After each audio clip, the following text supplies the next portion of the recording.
Oke, thank you, terima kasih. Wah, gila ya, kemarin saya ngonten yang komen luar biasa. Masih soal ACT, tapi kita ngobrolin yang ringan-ringan aja ya. Ya, tapi seringan-ringannya masalah ACT tetap aja bikin kita pengen maki-maki. Ya, kemarin ACT sebagai yayasan tukang minta donasi, uang dan juga barang, dicabut izinnya sama Kemensos. Dan publik bersorak seneng. Ya, artinya soal ACT ini pemerintah melakukan aksi cepat tanggap. Iya bener, untung dalam persoalan ACT, ini pemerintah juga ACT. Nah, setelah kasus aksi cepat tanggap ini mencuat, lantas pemerintah melakukan aksi cepat tanggap dengan melakukan aksi cepat tarik perizinannya. Bahkan disusul PPATK yang melakukan aksi cepat tutup 60 rekening ACT.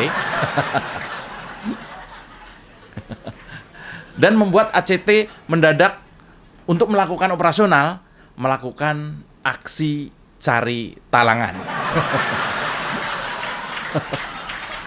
Ya, dan sementara pengurus dan juga para afiliator sumbangan, ya, para ustadz-ustadz yang tidak mengakui bahwa dia terlibat dalam memasarkan ACT ini, diduga melakukan aksi cepat tiarap.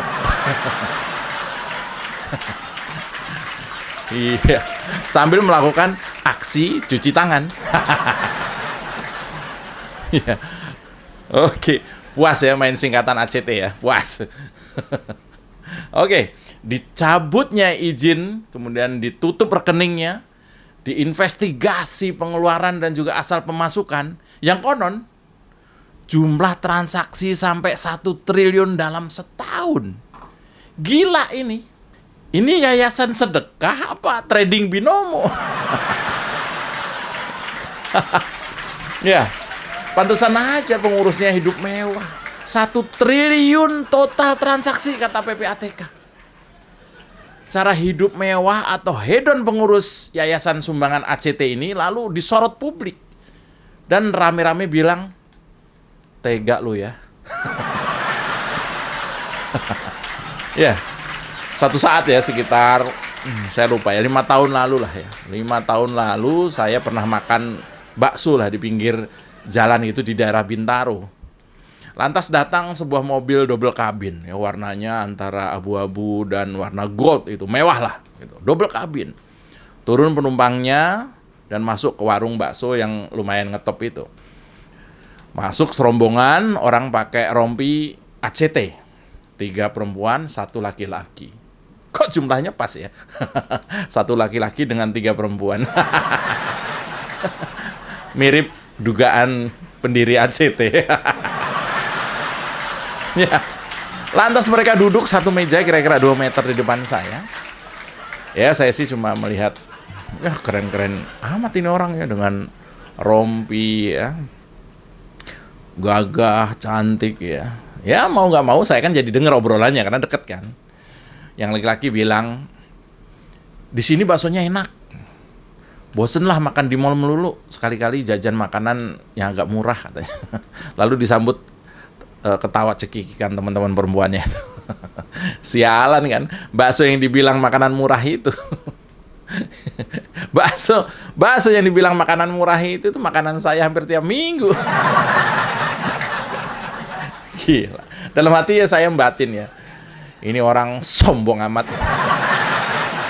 Dan dari obrolan keempat orang itu saya dengar dan coba saya simpulkan, mereka itu hanya level marketing lah di ACT ya.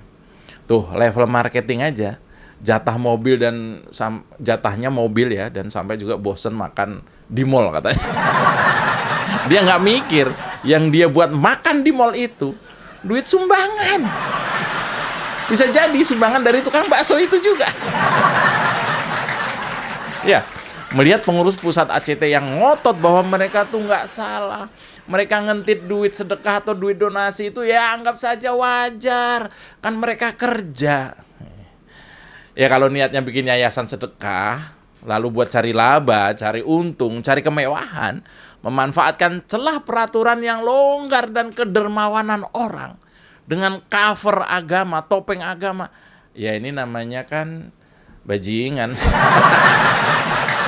Ya, istilah apa yang paling pas? Kalau ada kelompok yang memanfaatkan rasa kasihan, memanfaatkan rasa duka mendalam untuk kawin lagi misalnya. Atau istilah apa yang paling pas ke sebuah yayasan yang di dalamnya ada orang yang tega menjual kesedihan dan derita orang lain untuk mengeruk belas kasihan yang tulus dari para penyumbang, tapi duitnya nggak langsung diberikan untuk meringankan beban. Tapi duit sumbangan untuk fakir miskin itu diputer-puter sampai kelenger dulu, bahkan sampai izinnya dicabut. Ya, namanya aksi cepat tanggap. Tapi kata cepat dan tanggap ini sepertinya bukan ke objek yang dijadikan daya tarik penyumbang ya. Mereka cepat itu diduga ya cepat ngumpulin sumbangan, bukan menyalurkannya. Maka kemudian ada singkatan aksi cepat tempel spanduk. Soal kecepatan ACT pasang spanduk atau baliho, ini kita akui. Ini prestasi. Mereka memang cepat. Tapi kalau sampai sumbangan dari donatur dipinjam dulu, katanya sampai 56 miliar. Itu mau klaim cepat soal penyaluran dari mana? Jadi ACT itu memang aksi cepat soal mengumpulkan, tapi ruwet soal penyaluran. Ya, sekarang dengan ditutupnya 60 rekening di 33 bank ya, makin terbukti mereka sangat lamban dalam penyaluran. Kalau sudah dibekukan begini, yayasan yang tinggal di 6 lantai gedung mewah itu mau bilang apa? Wah, maaf, rekan-rekan wartawan, ACT sedang mengalami ACT. Apa itu? ACT sedang mengalami ACT, yaitu alami cobaan Tuhan.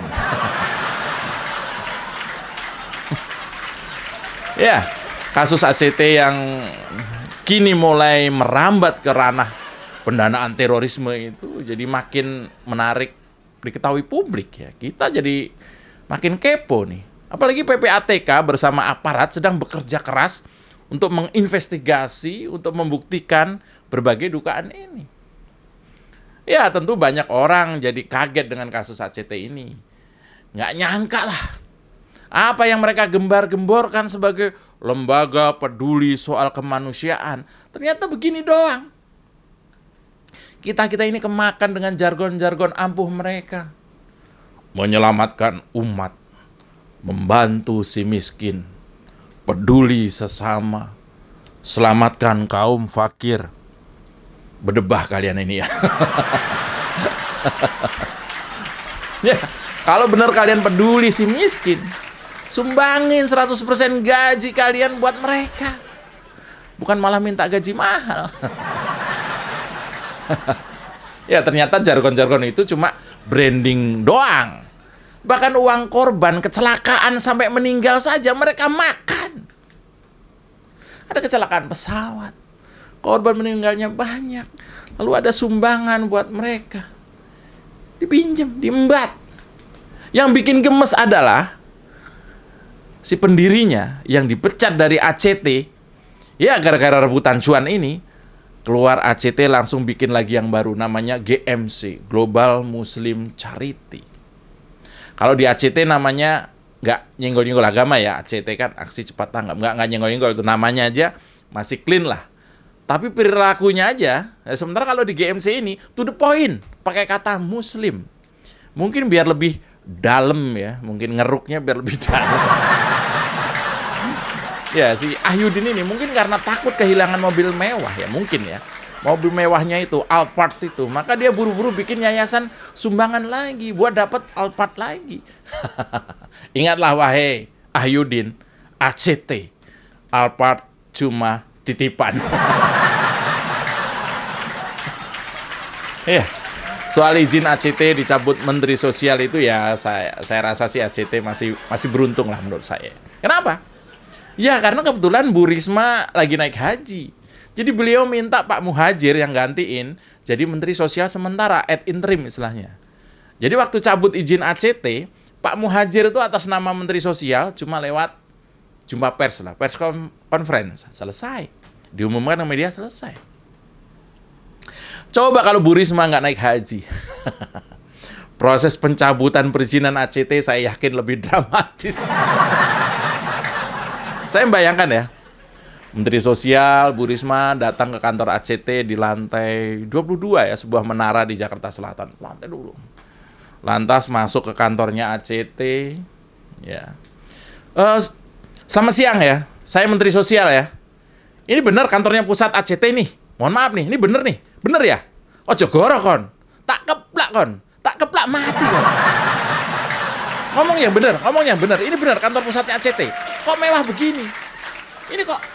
Ini terlalu mewah. Untuk kantor sumbangan, donasi terlalu mewah. Nah, ini yayasan penyalur sumbangan, apa yayasan cuma nerima sumbangan doang? Jadi dia emosi kan, Bu Risma itu kan. Katanya temperamen. Lalu dia ngobrol-ngabrik ke ruangan-ruangan. Endi bosmu? Endi? Loh, Cok, endi bosmu, Cok? Kon niku gawe masalah e. Gak ono isine kon niku. Jancuk kabeh. Saya gitu. Keluar itu, Surabayanya keluar. Orang Surabaya kan terkenal dengan apa adanya kalau ngomong kan. Ngeri ya. Mana bosmu? Mana? Saya mau ketemu. Mana bosmu? Masa motong sumbangan seenak jidatnya? Pantesan kaya raya kalian ini. Lembaga sumbangan apa perusahaan pembiayaan ini? Ya bayangkan. Untung Bu Risma ini lagi nggak ada. Kalau sampai didatengin Bu Risma, itu kantor ACT bisa mendadak renovasi. Ya, dari sekian dugaan pelanggaran yang dilakukan ACT sampai kemudian izinnya dicabut, rekening-rekeningnya dibukukan. Yang paling membuat kesel adalah pengurus ACT ini masih belagak bego. Ya kemarin lihat kan ya, ketika ditanya soal kenapa duit sumbangan mereka putar buat bisnis, mereka masih jawab dengan alasan, ya waktu buat menjawab pertanyaan itu belum tepat katanya. Aduh, sialan, ditanya soal duit titipan umat, mereka bilangnya waktunya belum pas. Mungkin mereka nunggu waktu yang pas ya, dan nunggu mereka ganti rompi ya, dari rompi ACT ke rompi tahanan. Ya, belum lagi soal dugaan uang ACT juga ngalir ke istri muda pendirinya. Ini harus dibuktikan. Karena ini sangat melukai hati bukan cuma para penyumbangnya, tapi masyarakat luas. Kenapa umat disuruh patungan buat ngurusin istri muda orang? Ya, kan tidak ada ya dalam undang-undang yang berbunyi misalnya gini, fakir, miskin, dan istri muda dipelihara bersama-sama. Aduh. Oke, terima kasih. Saya Mas Jopray. Aman kan?